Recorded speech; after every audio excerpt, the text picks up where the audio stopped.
गांव में मंगतराम नाम का आदमी अपने घर में अपनी बीवी शबाना से उधार पैसे मांग रहा है। अरे भाग्यवान, मैं सच कह रहा हूँ, तुम्हारे पैसे तुम्हें वापस मिल जाएंगे। व्यापार करना है मुझे, कोई पैसे उड़ाने नहीं जा रहा। सुनो, तुम पर पहले भी कई बार भरोसा करके मैं पैसे दे चुकी हूँ, पर मुझे आज तक पैसे वापस ना मिले। अरे भाग्यवान, मैं फंस गया था।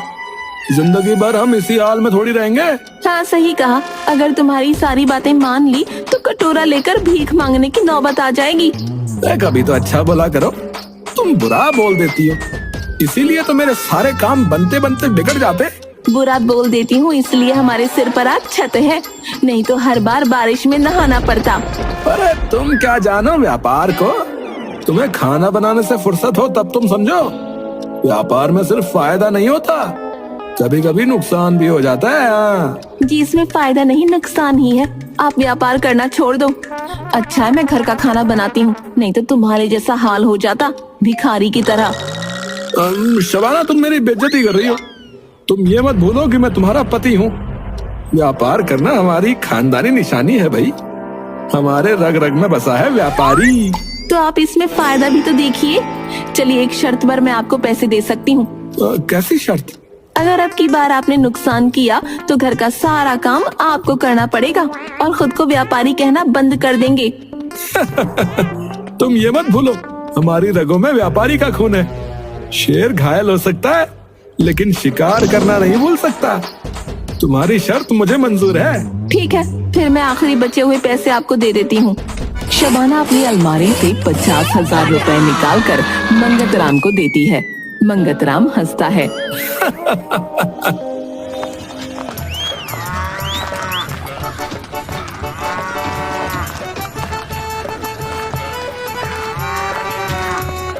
मंगतराम कुछ लोगों के साथ जुआ खेल रहा है और 40,000 रुपए हार चुका है। क्यों मंगत, आगे नहीं खेलेगा? इतने में रुक गया? अबे रमेश, हम व्यापारी हैं, कभी भी चुनौतियों से नहीं भागते। तभी मंगत को शबाना की बात याद आती है। अगर अब की बार आपने नुकसान किया तो घर का सारा काम आपको करना पड़ेगा और खुद को व्यापारी कहना बंद कर देंगे। अरे सारे पैसे तो नहीं हार सकता अभी, नहीं तो घर का सारा काम करना पड़ेगा। मेरा बाहर आना जाना भी बंद हो जाएगा। इससे अच्छा होगा कि शबाना से कल थोड़े से और पैसे लेकर आऊं और फिर आगे का खेल खेलूं। भाई कहाँ खो गया मंगत? ये क्या तेरी 10,000 की बाजी लगा दूं? रमेश, मुझे एक कहावत याद आ गई यार कि हार कर जीतने वाले को ना बाजीगर कहते हैं। इसलिए आज का खेल मैं यही खत्म करता हूँ। लेकिन कल तू मुझे यही मिलियो, मैं तुझे हरा कर अपने सारे पैसे जीत लूंगा। ये मेरा वादा है। अच्छा चल, फिर कल ही देखते हैं। मंगतराम वहाँ से उठकर चल देता है।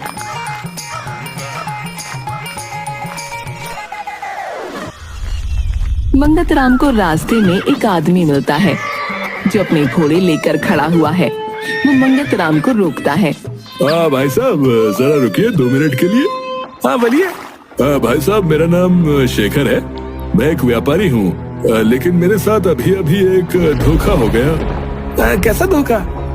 किसी ने मुझे बताया था कि यहाँ एक खरीदार मिलेगा जो घोड़े खरीद सकता है, और मैं यहाँ चला आया, लेकिन इस गांव में कोई खरीदार नहीं है। भाई साहब, आपको यहाँ आने से पहले उस खरीदार की पूरी जानकारी निकालनी चाहिए थी। मेरी उससे बात हुई थी फोन पर, उसी ने मुझे यहाँ बुलाया था, लेकिन अब वो यहाँ नहीं है। क्या आप मेरी मदद कर सकते हैं? मैं आपकी क्या मदद कर सकता हूँ? मैं अब इन घोड़ों को वापस तो नहीं ले जा सकता। क्या आप किसी खरीदार को जानते हैं जो इन घोड़ों को खरीद ले? मैं सस्ते में ये घोड़े देने के लिए तैयार हूँ। कितना सस्ता?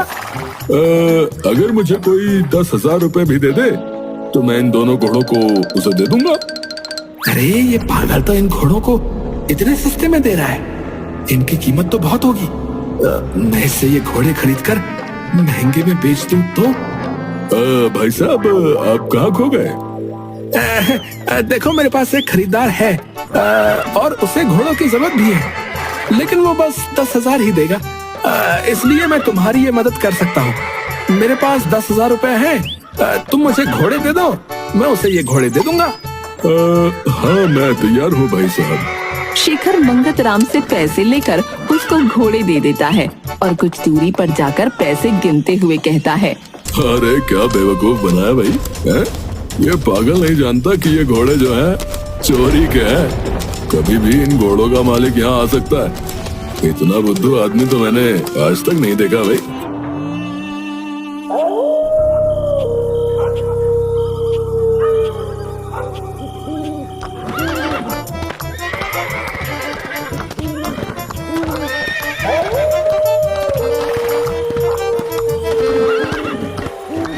मंगत राम थोड़ी देर चलता है, तभी उसे रास्ते में काशी मिलता है। अरे मंगत, तू कहाँ जा रहा है?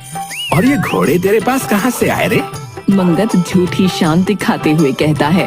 अरे घर जा रहा हूँ और ये घोड़े मेरे हैं। मैंने नया व्यापार शुरू किया है ना। पर ये तो बहुत महंगे लगते हैं। हाँ, एक घोड़ा पूरे 3 लाख रुपए का है। ऐसा ही है, तेरी किस्मत तो चमक गई। अब मैं भी आगे चलकर ऐसा ही कोई व्यापार करूँगा। मंगत राम मन में कहता है। यही सही वक्त है मंगत, बाजी खेलने। अरे मंगत, कहाँ खो गया रे? नहीं, कहीं नहीं। मैं ये कह रहा था कि अगर तू चाहे तो मैं ये घोड़े सस्ते में दे सकता हूँ तुझको। नहीं यार, मैं घोड़ों का क्या करूँगा। व्यापार में जरूर करना चाहता हूँ, मगर किसी और चीज का। अरे ये तो हाथ से निकल जाएगा, कोई और पासा फेंकना पड़ेगा। अच्छा, मेरे पास एक और उपाय है। मुझे अपना व्यापार बढ़ाना है और मैं उसके लिए कुछ पैसे उधार लेने की सोच रहा हूँ। मेरी योजना है 10 घोड़े लेने की। क्या तू मुझे पैसे उधार दे सकता है? लेकिन उसमें मेरा क्या फायदा? अरे उसमें तेरा फायदा ये है कि 10 दिन बाद मैं तुझे वो राशि 2 गुनी दूंगा। 2 गुना? लेकिन मैं तुझे सिर्फ 3 लाख रुपए ही दे पाऊंगा। कोई बात नहीं काशी, इतना काफी है मेरे लिए।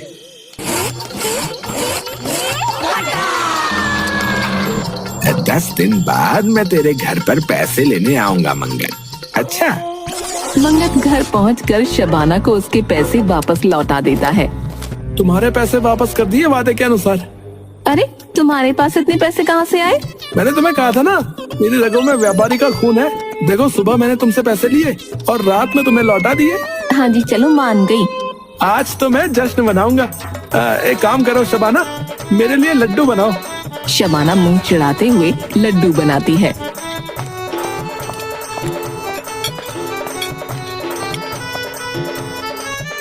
मंगत राम भूखों की तरह सारे लड्डू खाकर सो जाता है।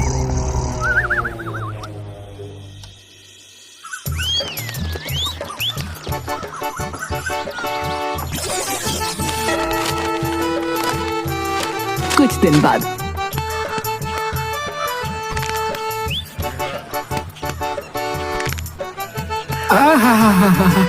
यही है जिंदगी, खाओ पियो ऐश करो। तभी उसके पास से काशी गुजरता है, जो मंगत राम को देखकर उसके पास आता है और उससे बात करता है। अरे क्या बात है मंगत राम, तू तो सही ऐश कर रहा है। अरे ऐश भी जरूरी है काशी। इतना बड़ा व्यापार संभालने के बाद शरीर को आराम की भी आवश्यकता पड़ती है। सही कहा, तेरे जैसे मेरा भी एक व्यापार होगा। तुझे याद है ना, कल 10वां दिन है।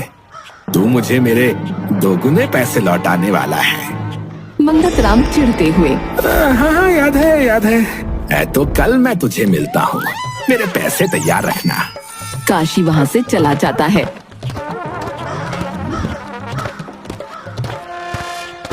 अरे ये तो मैं भूल ही गया था, मैंने इसके पैसे भी तो देने। अब इसके पैसे कहाँ से दूंगा? ये घोड़े भी नहीं बिके अभी तक। लगता है कोई नई योजना बनानी होगी। तभी वहाँ से मंगत राम का दोस्त विनोद अपनी नई मोटरसाइकिल पर चश्मा लगाकर गुजर रहा होता है। मंगत राम उसे देखकर आराम फरमाने लगता है। जब विनोद करीब आ जाता है, तब मंगत उसे बुलाता है। अरे विनोद, इधर आ। अरे मंगत राम, क्या बात है, आराम फरमा रहा है? हाँ यार, क्या करूं, घोड़ों का व्यापार शुरू किया है, इसमें मुनाफा ही मुनाफा है। विनोद दूर खड़े हुए घोड़े देखता है। ये घोड़े तो बड़े महंगे लग रहे हैं भैया। हाँ यार, 5 लाख का एक घोड़ा है। तीनों घोड़े 15 लाख के ऊपर के हैं। लेकिन मुझे 3 घोड़े और लेने, जिसके लिए मैं सोच रहा हूँ कि कोई मेरे इस व्यापार में 15 लाख और निवेश कर दे तो मैं उसको 10 दिन में 2 गुने पैसे लौटा दूंगा। विनोद का मुंह खुला रह जाता है। क्या 2 गुना यानी 15 के 30?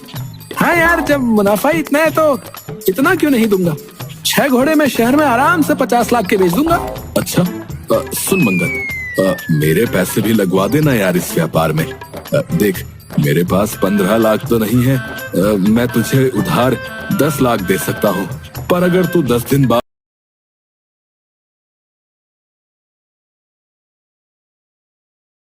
10 लाख दे सकता हूँ, पर अगर तू 10 दिन बाद मुझे दोगुना लौटा दे तो। चल तू अब इतना बोल ही रहा है तो मैं मना कैसे कर सकता हूँ? कहाँ है पैसे?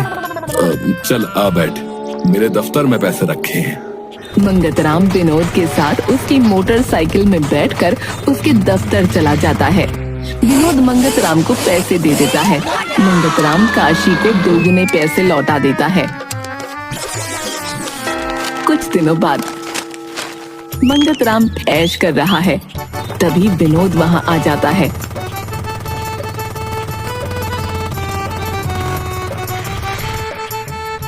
अरे वाह, क्या ठाट बाट है मंगत तेरे तो। अरे ये तो कुछ भी नहीं है विनोद, बस शरीर को थोड़ा आराम दे रहा हूँ।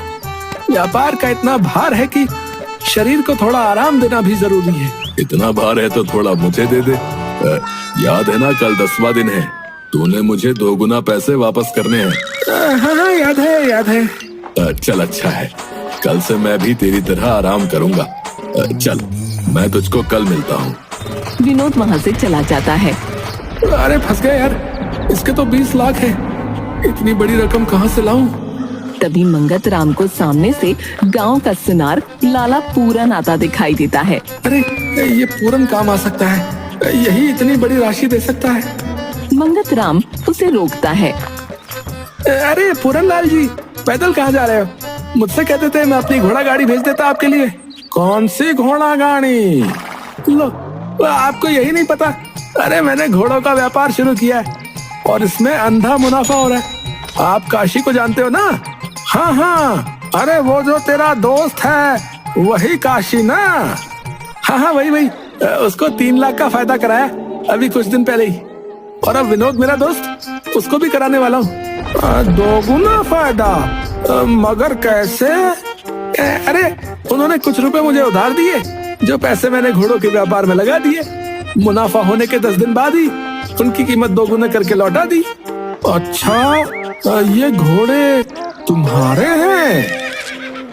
मंगतराम घोड़ों को देखता हुआ कहता है। हाँ पूरन जी, पूरे 10 लाख का एक घोड़ा है, पर मुझे 3 घोड़े अभी और लेने। उसके लिए मैं एक व्यापारी को ढूंढ रहा हूँ जो मेरे इस व्यापार में 30 लाख का निवेश कर दे, जिसके मैं उसे 10 दिन बाद 2 गुने पैसे देने के लिए तैयार हूँ। पूरन का मुंह खुला रह जाता है। 2 गुना, वो भी 10 दिन में? अरे मंगत सुन, क्या 25 लाख में तेरा काम नहीं चलेगा? 25 लाख देखना पड़ेगा, पर पैसे अगर जल्दी मिल जाए तो शायद मैं कुछ कर पाऊँ। हाँ, पैसे तैयार हैं, तू चल मेरे साथ और ले। मंगतराम पूरन के घर जाकर उससे पैसे ले लेता है।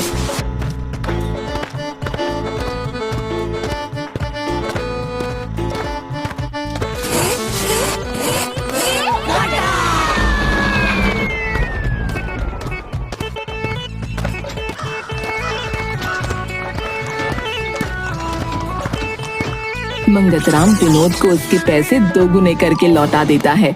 कुछ दिन बाद मंगतराम गांव में टहल रहा है, तभी 2 लोग उसके पास एक तस्वीर लेकर आते हैं। सुनिए भाई साहब, क्या आपने इन घोड़ों को कहीं देखा है? मंगतराम हैरान रह जाता है, क्योंकि ये वही घोड़े हैं जो मंगतराम ने खरीदे थे। ये घोड़े? हाँ जी, ये हमारे घोड़े हैं। इनको एक चोर ने चुरा लिया था। बाद में हमें मालूम हुआ उसने ये घोड़े किसी को 10,000 में इस गांव में बेच दिए। मंगतराम के पैरों के नीचे से जमीन खिसक जाती है। क्या हुआ भाई साहब, आप किधर खो गए? मैंने इन घोड़ों को कहीं नहीं देखा।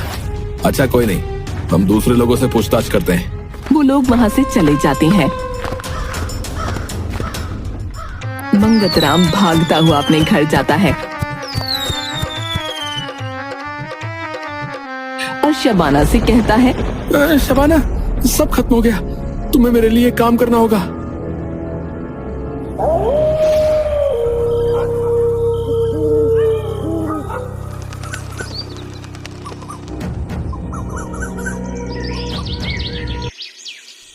पूरन अपने 2 गुने पैसे लेने के लिए मंगत राम के घर पहुंचता है, लेकिन वहाँ भीड़ लगी हुई है।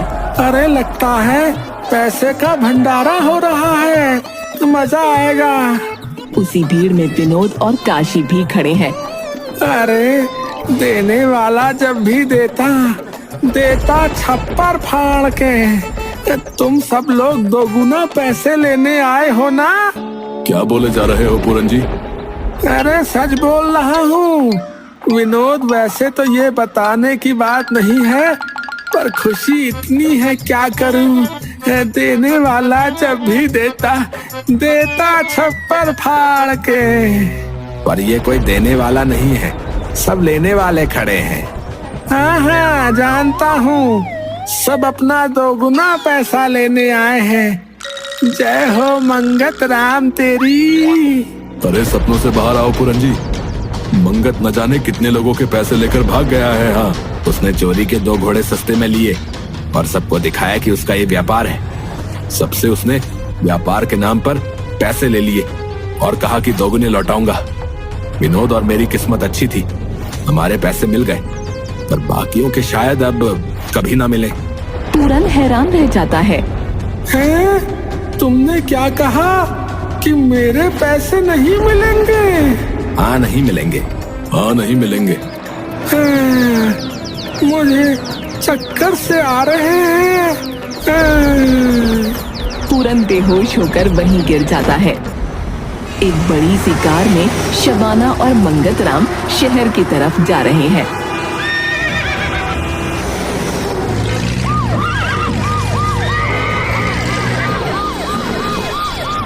देखा शबाना, कब तक उस गांव में रहते? मेरी रगों में व्यापारी का खून दौड़ रहा है। हाँ, मुझे आज नहीं तो कल शहर तो जाना ही था। हाँ जी, मान गए आपको। कहाँ तुमने 50,000 दिए थे और आज हमारे पास पूरे 5 करोड़ रुपए हैं। अब तो मानती हो अपने मंगत लाल को? हाँ मान गए मंगत लाल जी। पीछे देखो, आ गए मामे हीर दे।